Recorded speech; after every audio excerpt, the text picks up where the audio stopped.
সামাজিক যোগাযোগের মাধ্যমে তোলপাড় জনপ্রিয় ইউটিউবার রাকিব হোসাইন ভয়াবহ সড়ক দুর্ঘটনার শিকার হয়েছেন।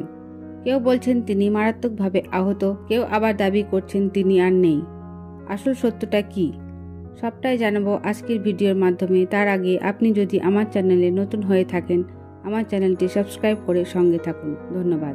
সূত্র জানায়, গতকাল রাতে ঢাকার গুলশানে একটি ভয়াবহ দুর্ঘটনা ঘটে। প্রত্যক্ষদর্শীরা জানান, রাকিবের গাড়িটি হঠাৎ নিয়ন্ত্রণ হারিয়ে রাস্তা ডিভাইডারে সজোরে ধাক্কা খায়। গাড়ির সামনের অংশ একেবারে দুমড়ে মুচড়ে যায়, যার ছবি ইতিমধ্যে ভাইরাল। অনেকে ধারণা করছিলেন দুর্ঘটনাটি প্রাণঘাতী হতে পারে, তবে আমাদের প্রতিবেদক নিশ্চিত করেছেন রাকিব হোসাইন ভাগ্যক্রমে বড় কোনো ক্ষতির শিকার হননি।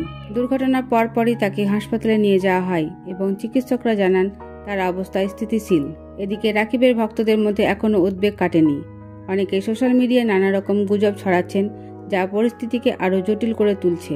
তাই সবাইকে অনুরোধ করা হচ্ছে, অপপ্রচারে কান দেবেন না। রাকিব হোসাইনের দ্রুত সুস্থতা কামনা করছি। তার পক্ষ থেকে শিগগিরই একটি অফিসিয়াল স্টেটমেন্ট আসতে পারে।